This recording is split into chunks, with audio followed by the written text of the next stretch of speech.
Hi everyone, welcome to this timeline documentary. Just before you watch it, I want to tell you about my new history channel. It's called History Hit. It's like the Netflix for history. It's got hundreds and hundreds of history documentaries on there and interviews with some of the world's best historians. We're adding new stuff all the time. For example, today I'm filming in this, one of the few remaining Lancaster bombers, for a show about the Dam Busters raid in 1943.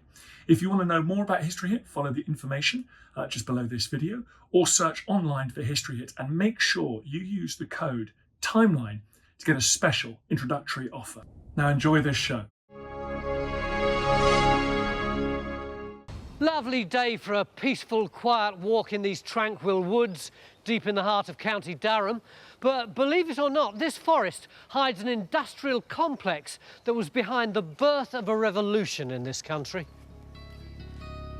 Although today, this is pretty much all that's left of Derwentcote, a site making iron and steel that found its way right across the British Empire. We do know that there was an exciting hodgepodge of processes going on all over this one site, a mini industrial revolution, and we've got just 3 days to unravel it. That is, if we can get at the archaeology. Good thing I brought this.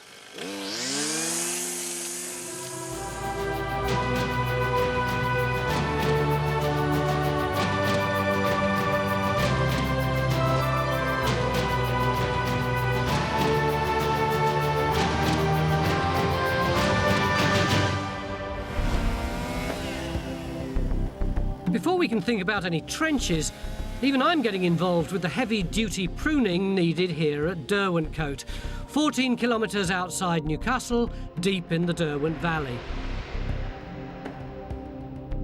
We know they made iron and steel here from the 18th century, but Derwentcote's barely on the radar when it comes to industrial Britain. Only this steel furnace has been dug and restored by English heritage. So it's the rest of the site we're here to investigate. Hidden under all this camouflage is a complex that was a tour de force in an emerging British steel industry. Francis, everyone's been putting in loads of work and we haven't even started yet. Is it going to be worth it? It is, Tony. I mean, OK, it looks like idyllic woodland, but actually under our feet you've got some of the earliest iron-producing and steel-producing sites in the country. You know, the Industrial Revolution is all happening here. It's incredibly exciting. Mark, if this place is so important, why is it in such a state? Well, by the very nature of the terrain, Tony, you can see why it's a very difficult site to keep on top of. The great news, we've got the time team in this week, and we're going to do some work on it and can find out, and expand our knowledge. But if this is iron and steel making, where's all the big chimneys and all the great rusty hulks of the machinery? All we've got is 2-foot-high walls. Well, yes, but Tony, we're dealing with iron and steel making in the 18th and early 19th centuries, and that's a much smaller scale process than the big iron and steel works of the 20th century. OK, that's the history, but what do we know about the archaeology? It's incredibly complicated. Now, you can see here the wall of a building, that wall there. And we're going to put our trench across over here to the road like that. So that's there? Yep, from the far side of that wall, through the wall, through this hole, through here, and then straight out in that direction, Tony. Go on, quicker. This way? Yeah. You're winding me up all the way to here? Yeah, further to that flag. To here? To there. That'll be the corner of the building, I hope, under the road. And that's going to be the size of the trench? Yes, it is. I'll have to get my strimmer out again, won't I? Well, it's a good job we've got a few walls to go on, because this place isn't exactly filling geophys with much enthusiasm. Quite ideal survey conditions. Without being able to survey an open area, we can't really do anything. But with the diggers filing in, we're not hanging around for geophys. We're opening our first huge trench here over these earthworks. We want to work out how many buildings there are, what went on inside them, and how they relate to these peculiar water channels, or leats, which seem to run through them. Before the machine's even broken the surface, they're finding archaeology everywhere. There's masses of stuff in here, masses and masses of stuff. And Phil's already thinking bigger. Francis, is there any sense in widening out a bit? We're just running along the bloody edge of the wall. Yes, put an extension Take out a bit more of that, so let's see where the wall really is. did listen to my words of fine counsel. Not often do you take notice of anything I say, but... All right, Phil, well done. But getting to the bottom of what's in this trench is crucial, because processes developed here supplied the nuts and bolts of everyday life. It's quite a relief to get out of the forest because they've got horseflies the size of 50p pieces in there. But I've got a good excuse to be here, which is that Marilyn has put together this great big pile of stuff, which is essentially the products that would have been made out of the metal that they were creating here. What's this funny thing? It's a bit like a pub sign. Yep, that's the right way up, but it really was for hanging kettles or cauldrons by the fire. So you could swivel it again, sat in a socket, you can swivel it so that your kettle or your cauldron is on the fire, and when it's boiling, you take it off. Every household would have had one of those. So, what on earth's this? Well, you've got to turn it the other way up, Ye- and Yeah. like that. So you've got the cutting edge there. Yeah. That fitted into a hook on the top of a wooden block. And if you move that up and down... Oh, this you're is a using- blade, isn't it? Yeah. You're using it as a fulcrum. And what you made with this, Tony, are clogs. Really? It's for cutting the wooden patterns for clogs. In a way, all these things are a snapshot, aren't they, of what life would have been like for ordinary people once they started using much more metal. That's absolutely right. From ploughs to swords, toast racks to rails, metal transformed society. But this lot consists of iron and steel, and there's a difference between the two processes. Iron's made from iron ore that's melted and hammered, but it's malleable and blunts easily. Steel's simply a much purer form of iron that's been melted and hammered differently, and it keeps its sharpness. A lot of these processes would have taken place at different times and in different places on the site. They would. You have to think of the site as almost like a mad scientist workshop, because you've got the iron masters fiddling around with the recipes, really. It's the start of the birth of the science of metallurgy, so they're learning lots of new things, they're actually understanding what's going on, and so to some extent they are experimental sites, and they're just trying anything to get ahead of the neighbour. And it'll be our job to find out who these people were, what they were doing, and when they were doing it. And why. All of this means we've got a difficult job ahead, because we could be looking for any number of different types of furnaces which made the different types of iron and steel. One furnace we know we've got is the cementation furnace. It converted iron into steel by cooking it for 2 weeks. When that steel was welded, it could be used for swords and tools. We could have a finery chafery where poor quality iron was melted and hammered, making wrought iron for nails and horseshoes. Then there's the crucible furnace that melted steel to make it purer, perfect for springs and razors. If we can find the different buildings, we can track changing metal technologies and build up a complete picture of the site. Good job we've got geophys to point us in the right direction. I mean, we often complain about sites, but these are the most difficult, to be honest. You've got so many trees, so many nettles, the undergrowth, all the leaf matter. I mean, the problem is you've got some standing buildings, but there's so much rubble inside them that's spread around. We can't do a lot in those. So what can you do? We're going to do a bit on this open path and actually get a transect right through the woods, see what the variations are like. Then I'm sort of up for ideas, to be honest.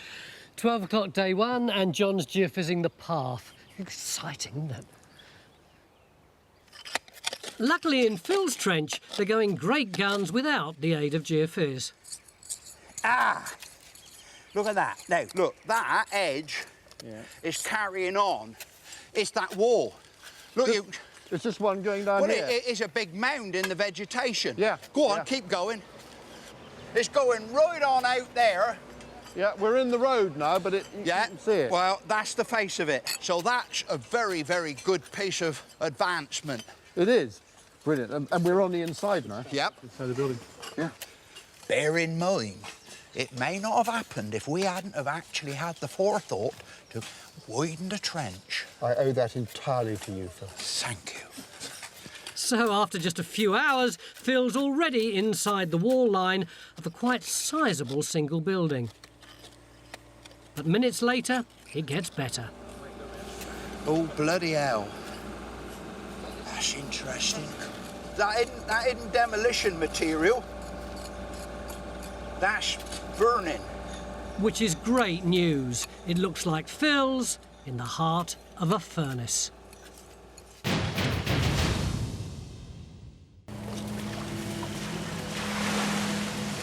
Just after lunch, day one, and just when you think everything's going swimmingly, you discover it actually is. You're going to need a snorkel to excavate in there, aren't you? Well, we're certainly not going to be able to carry on as we are. I mean, the fact is the site is in the bottom of a valley. You can see over there, we are already below the level of the leak there, and the water is just pouring in. What do you think this thing is? Well, we think it's actually probably the cellar part, the basal part of a massive furnace. So the floor would have been up here, the cellar below would have been underneath our feet. But it's only guesswork unless we get this water out. We've got to keep going, but we've got to get a pump. Once this water's drained, Phil can get back to his burnt bricks and establish what sort of furnace it is. But to make metal, as well as heat and fire, you need water.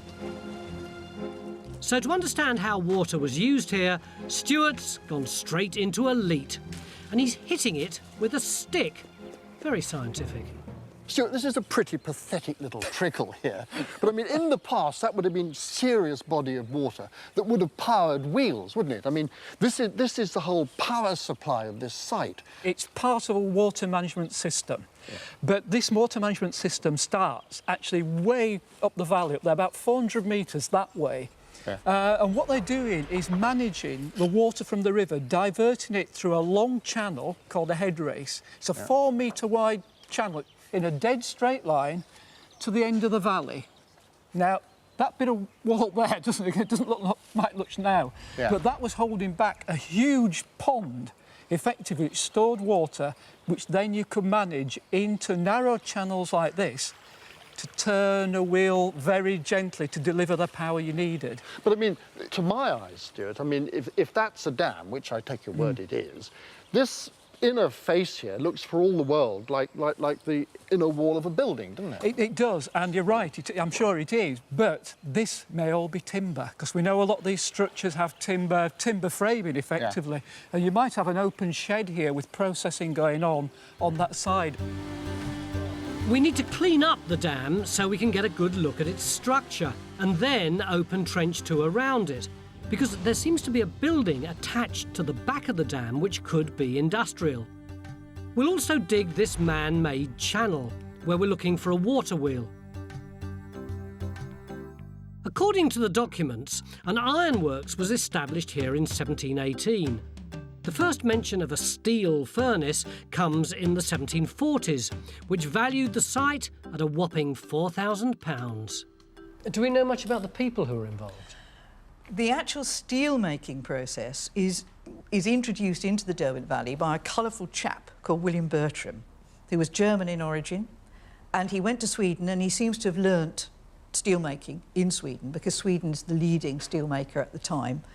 He seems to be heading back to Germany and he is mysteriously shipwrecked off Newcastle, and he ends up in Newcastle making steel, and then he ends up here. Why do you say mysteriously shipwrecked? Well, it seems all too easy, doesn't it? You've got an expert steelmaker, which you want in the valley, and somehow or other he ends up here. So you think he might have been poached? I think he might have been poached. And certainly the Bertrams are here, father and son, for some time. But all this needed money and investment and the possibility of people buying your stuff, didn't it? Yeah. Well, in the 1730s, it's a real growth time for Britain. You've got a series of good corn harvests. You've got a lot of people who are prepared to invest in industry. And so you get the growth of the early industrial empires in this valley. Back at Trench 1, Phil's got his pump and is finding more evidence of his furnace.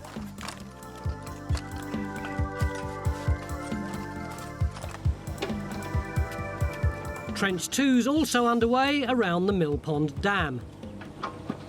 You can't really see because it's under all this greenery, but the water table is right here. If I'd been here 100 and odd years ago, I'd have been up to my neck in the mill pond. It didn't take long to clear the nettles, Francis, but you really get the picture of a complex water system here now, don't you? You do. I mean, it's been fabulously successful, I think, just getting rid of all that vegetation. You really get a feel for it. Now, look, there's a photograph even Now, this is an extraordinary thing. This was taken sometime between 1860 and 70, and it's looking in that direction. Now, we don't know what's going on inside this building, but look at this family here. They look pretty glum. He's got a lovely top hat, so he was probably quite a senior sort of chap. But somewhere in here is that view. That's really tantalising, isn't it? I knew there'd be a photo, but if we can pinpoint the exact spot this photograph was taken, we could work out if those buildings are in our trench and what went on inside them. I know just the man for the job. So, as Stuart turns photographic sleuth, Phil's engineering a makeshift drainage system at his trench. And 5 feet down, it looks like he's ready to name our first industrial process. Phil, managed to get quite a lot of the water cleared then? Yeah, I mean, the most incredible thing about this is we are actually on the floor now. So just underneath this water is the floor of this crucible furnace. And you're confident that this is a crucible furnace? Pretty sure it is a crucible furnace, but it's far, far more complicated than that. We don't know whether it's always been a crucible furnace or even for how long it's been a crucible furnace. We find that there are so many more phases of building and rebuilding that it is really, really complicated. We really don't know what's going on. Well, I think I've got something that might help. Marilyn has just given me this really fascinating book. It's by this bloke Angerstein, and he was around in the 18th century, and he was an industrial spy, and he came here snooping around. And tomorrow we're going to see whether we can use this spy book to find out what we've got in our trenches. And that'll be a first.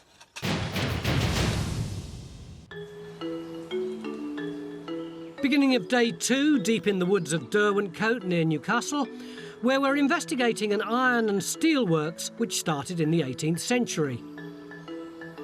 We've already opened 3 trenches, and in Phil's crucible furnace trench, there's a slight technical hitch. Wow, that's a fair drop of water in there, isn't it, Kerry? It is.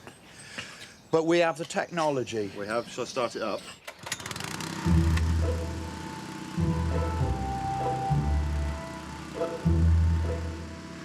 Nothing yet, Kerry. And there's another hitch. Where's the water, Kerry? Taking a devil of a long... And another. Ah. That's known as a blocked hose in the business, and it's not the only problem with this trench. Yesterday afternoon, everyone was getting really excited because in this trench there was something which they were calling a crucible furnace. And I was going, oh, wow, that's really exciting. Except I've really got no idea what a crucible furnace is. Mike, what is it? All it is melting iron and steel bars in a pot, big tall pot. And I've got one down here.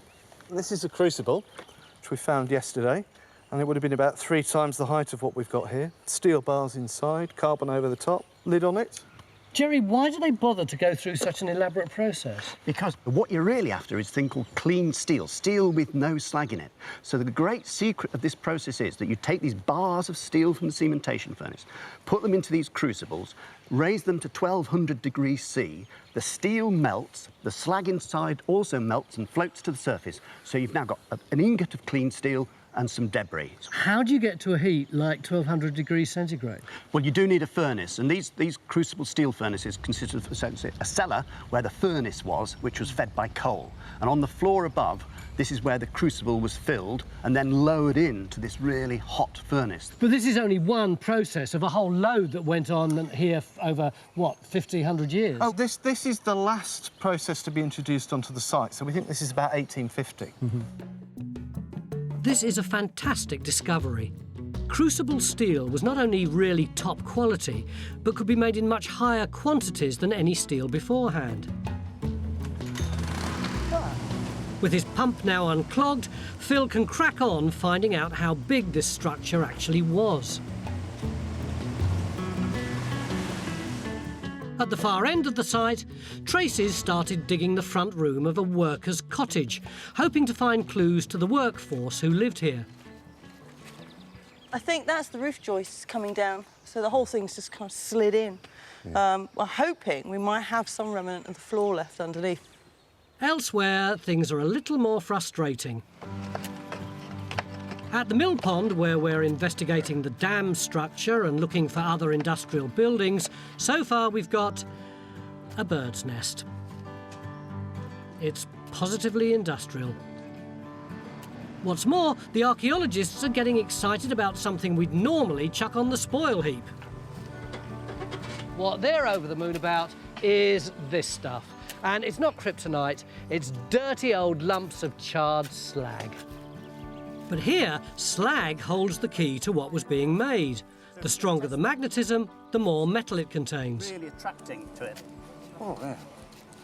Quite a strong pull, isn't it? So that we know is slag, yes, but with a lot of metal in it. Yeah. So what we need to think about is what it's associated with. And we've got an excellent example here, because here we've got the actual wall of the crucible, and what's happened is the crucible has broken, and out of it has flowed the steel that was melted inside. So again, if we test that, that's really sticking.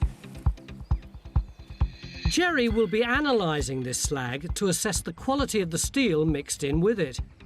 If it's not as good as stuff being produced in places like Sheffield at the time, it might be the reason work here eventually stopped. But not everyone's enjoying the quantity of slag. It's driven John round the bend and up someone's garden wall. Here, this sums up our problem. It's full of slag. If I take a reading, look, several thousand units. Yeah. If I do the same on the iron bar... Same thing. Same thing. Now, this sums up the problem. This material's everywhere, and it's, in effect, masking everything. I mean, if we look at the results, you remember we were doing a transect along that path? Yeah. Took us right through the middle of the site. Now, I was hoping that we'd actually see a variation in the readings, but as you can see, we're just getting noise throughout the length of that path. What you're showing there is the sheer scale of this thing. I mean, and you couldn't have shown it any other way, so your time hasn't been wasted. Well, I must admit I was ready to go home. Well, I am ready to go home. Come on, mate. I don't think so, John. There's a day and a half to go yet. Meanwhile, Jerry's taken an angle grinder to his crucible slag and looks like he's got it out of Phil's trench just in the nick of time. I thought they were meant to be pumping it out, not letting it back in. Look at that. Full running water. What a... Is it slowing down? I don't know. No. Oh. Well, we'll have to pump all the time now. Yeah. But the thing of it is, we won't even be able to see the floor.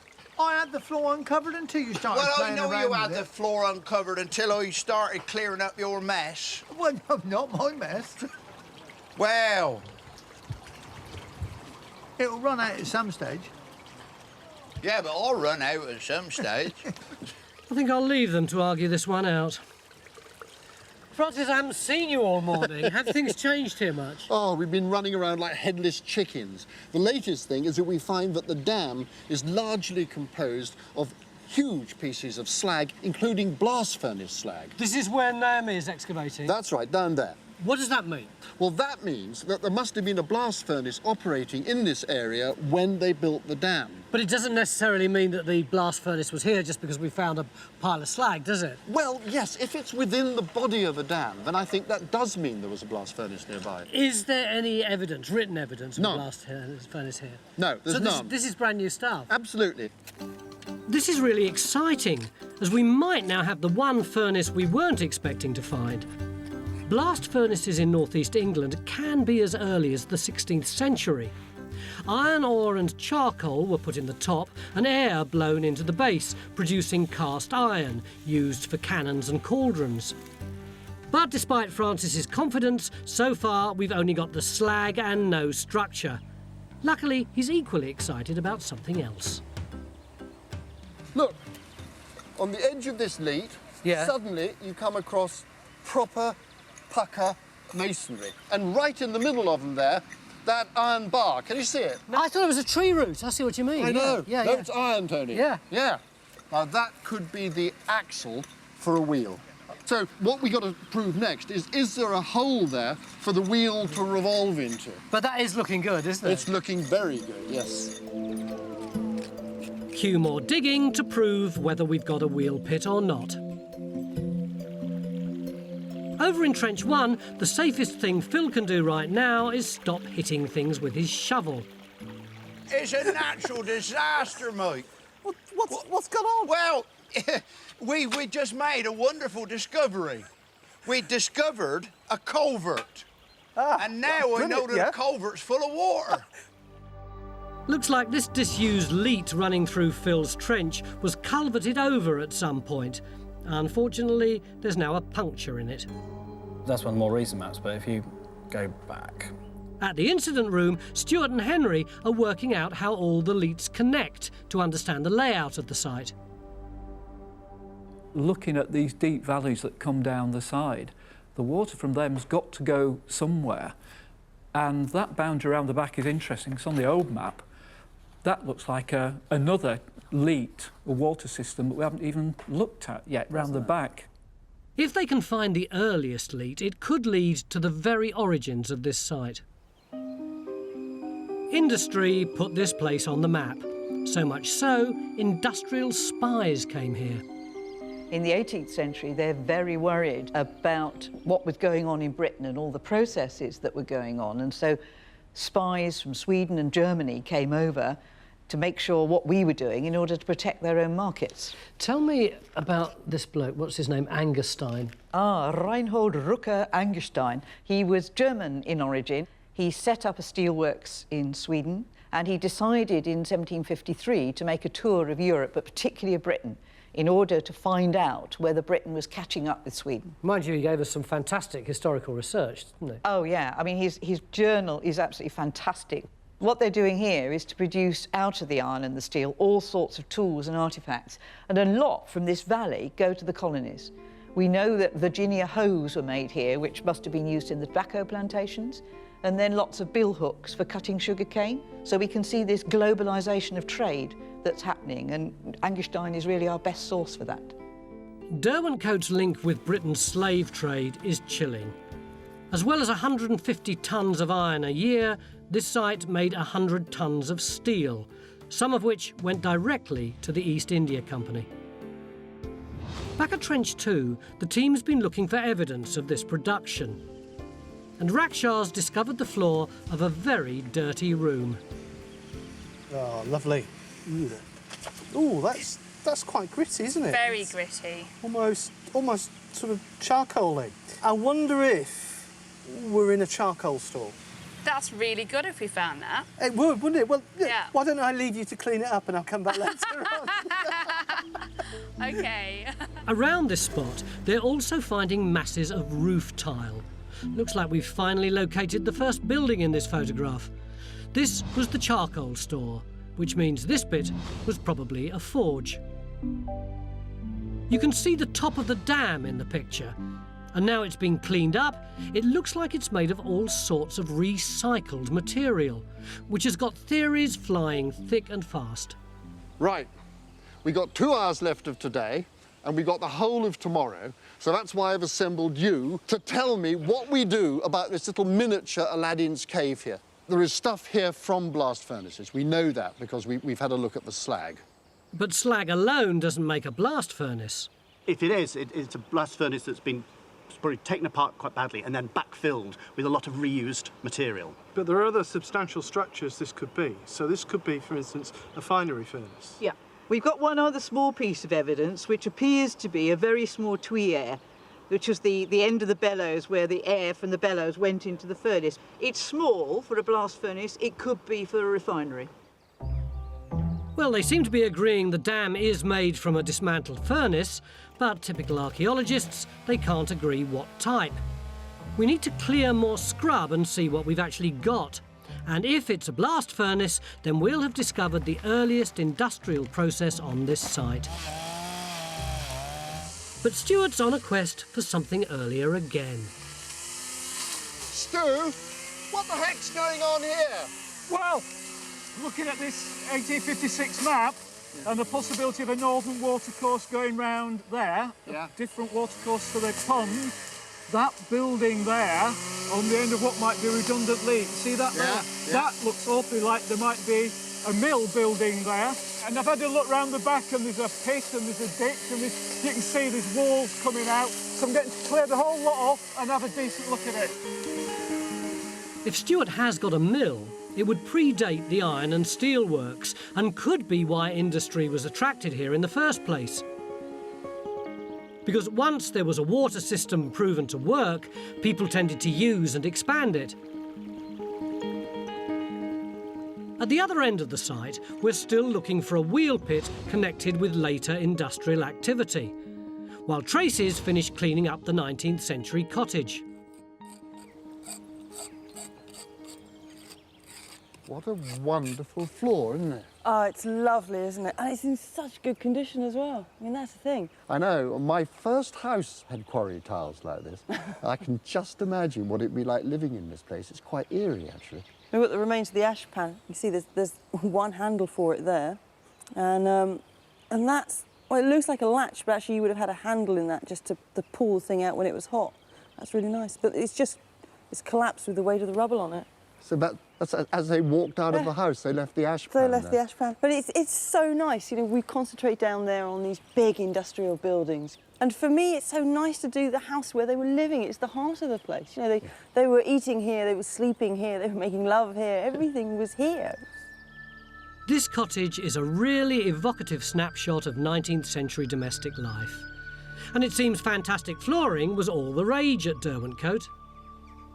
Phil, this trench has been a bit of a struggle, but you got there in the end. We've actually now punched a hole in the culvert and used the water to wash the bricks down here, and it's been a very, very good servant to us. It is a lovely floor, isn't it? It's a gorgeous brick floor. You've even got names on some of the bricks here, haven't you? Yeah, I know. This is what I think is just so fantastic. It really does bring you into touch with people, what, 100, 200 years ago? I mean, here you've got very clearly Ramsey and then Ritson in there. But they are real people that existed. So, are you finished now? Oh, if only. I mean, the crucial thing is, we've always been happy this is the crucible furnace. You see, when we originally came here, we thought that it extended along here and you'd have a load of individual bays where you could have actually placed the crucibles in to make the steel. But we now think that we may actually have got the crucible furnace the wrong way round. Yeah. It goes this way. So what's this thing here? Well, you see, this could be part of the original partitions that would have separated up the different bays of the furnace. So what we've got to do now is shift all our spoil and extend the trench that way. So you are going to shift 20 tonnes of spoil? Oh, no, I'm not. But he is.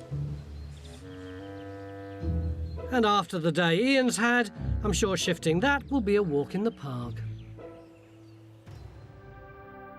It's been a fantastic day's work as Phil's crucible furnace gets better and better.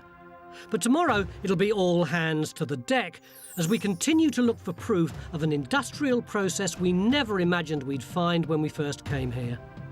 If this dam is actually a recycled blast furnace, it'll be the earliest ironworks on the site and the start of Derwentcote's industrial revolution.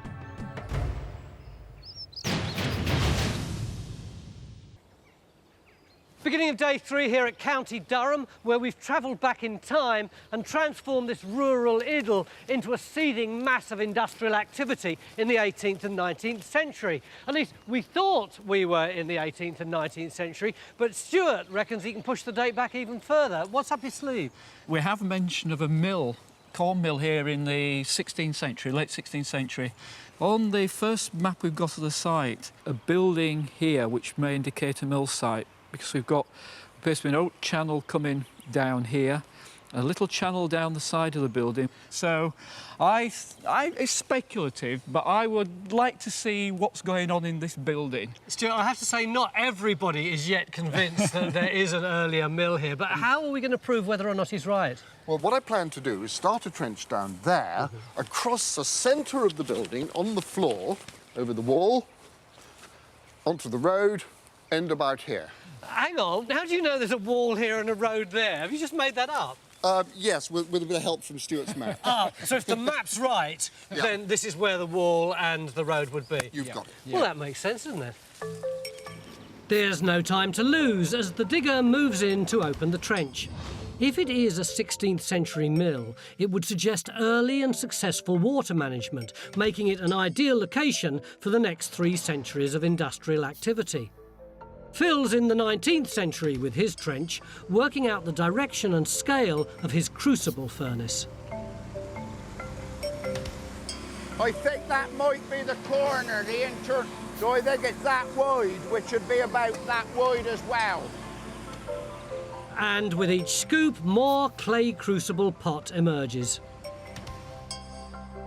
Jerry's still only midway through processing the crucible slag from Phil's trench to find out how good the steel was.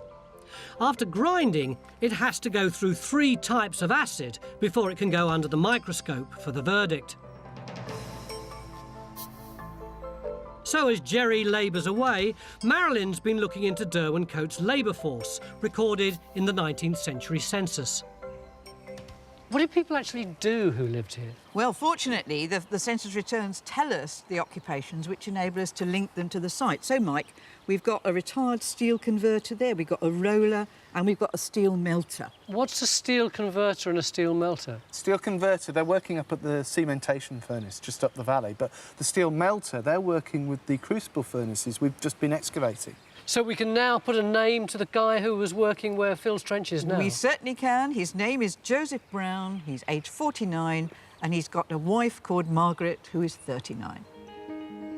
And over in the crucible trench, Phil's getting closer and closer to steel melter Brown.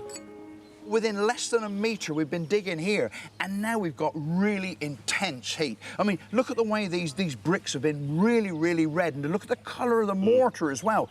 I mean, I think that those bricks are actually part of a single structure. I mean, I think they are laid bricks. And look, you've got a very clear edge of all this material coming round here between the burnt material there and this black stuff on there. But the really crucial thing that does really bring it home is not just the colour of these bricks, but look, they're fused together. I mean, that's fantastic. To me, that is the hot face of a crucible furnace.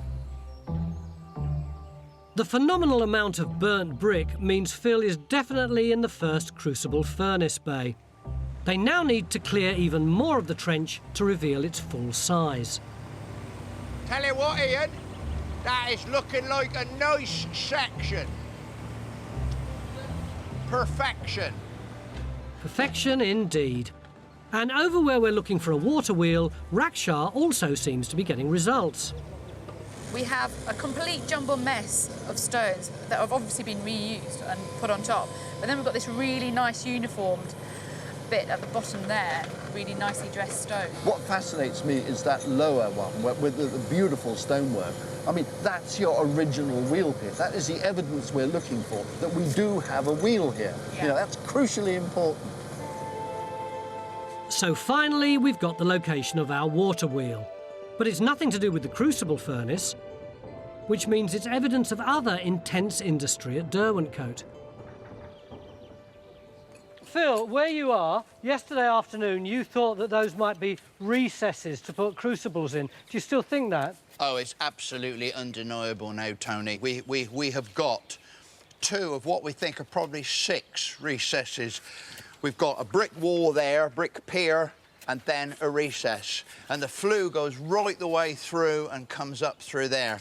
Then we've got another brick pier and another recess with a flue coming up right the way through. And then we've got another brick pier and another recess. So the design is confirmed.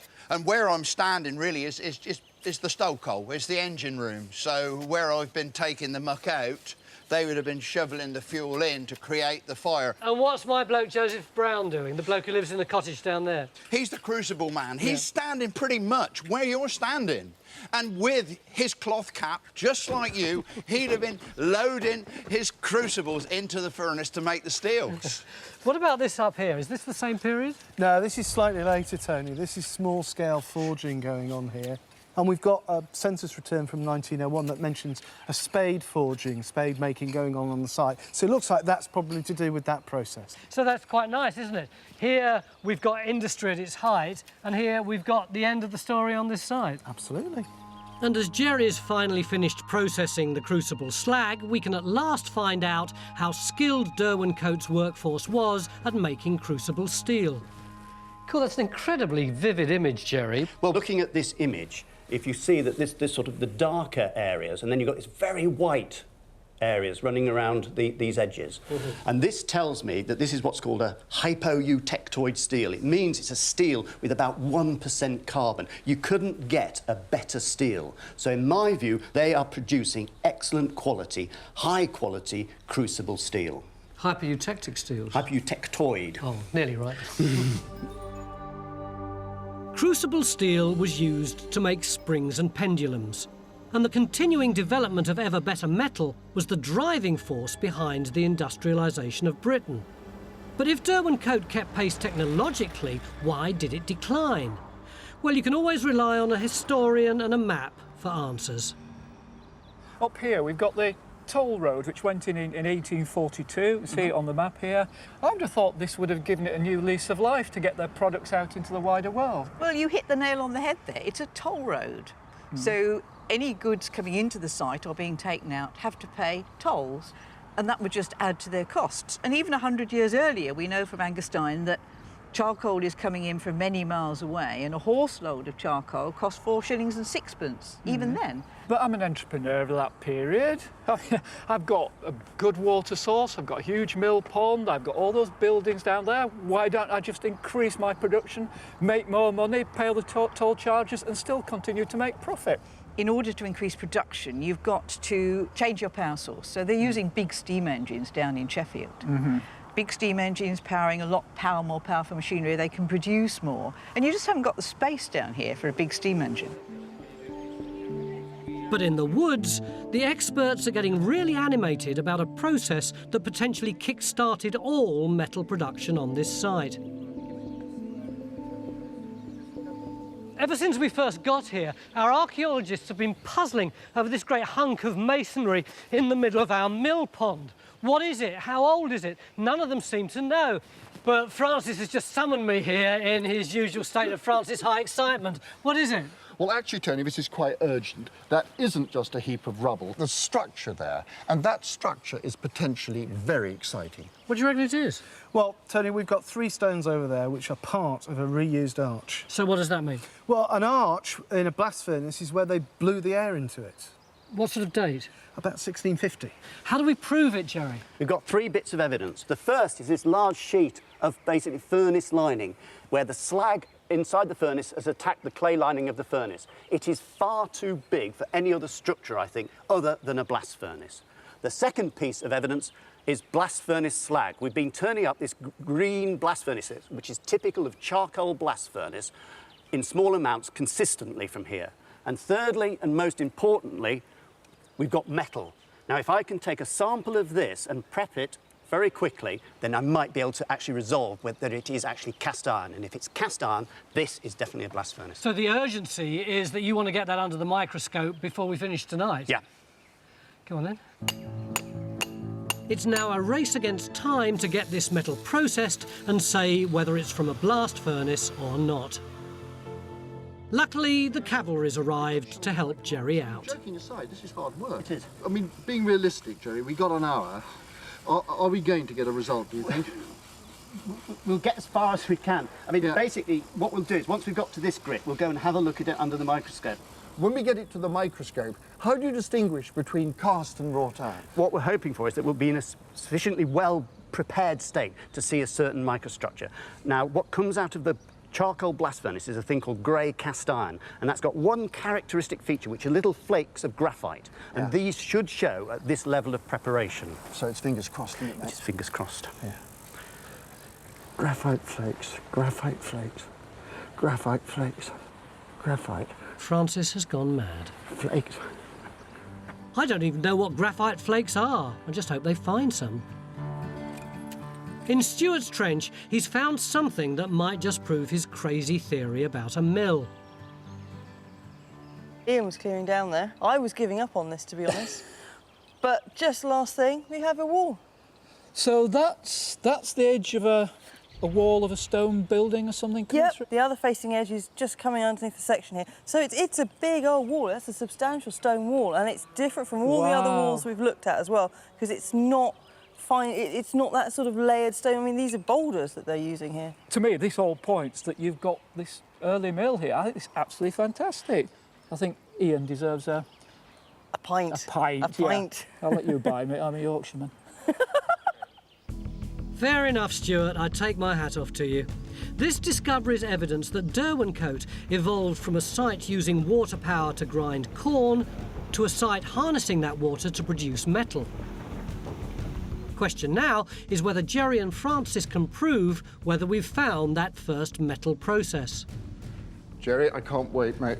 Well, any graphite flakes? Graphite flakes, please. Do you know what graphite flakes look like? Show me. No. Those are, I suspect, graphite flakes. I'm reasonably confident. Great. So if you add that to the size and shape of the furnace lining and to that cast iron slag, then it really looks like we've got a blast furnace, doesn't it? I would say for definite, quite honestly. OK, well, that's fantastic. It's superb. I'm It's been hard over the work. moon. I am so over the moon. Good. Well, take the message. What a result. We've proved that before the pond was here, it was home to a blast furnace. It pushes iron-making on this site back to the 1650s, almost a century earlier than previously thought. We've only got about half an hour left, Francis. What do you reckon we've learnt from the trenches we've put in? I could tell you in 2 hours. I mean, we have learnt so much. We got how people lived, how they worked. No, it's all there. And, of course, it all fits together. That's the great fun of this. I mean, I know I'm sometimes rude about Stuart, but he helps cement landscapes together. We came here looking for an iron and steel works, but what we've uncovered is a mini industrial revolution.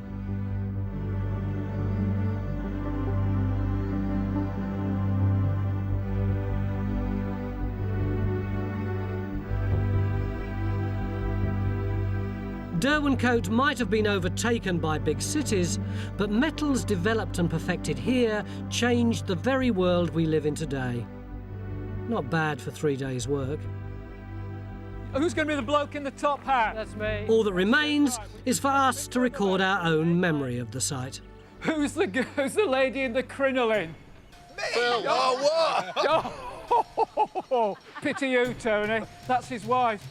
Time Team's version of the only photograph of what was once here. All you need is your top hat, Tony, to finish it off. Smile. Gotcha. Recorded for history.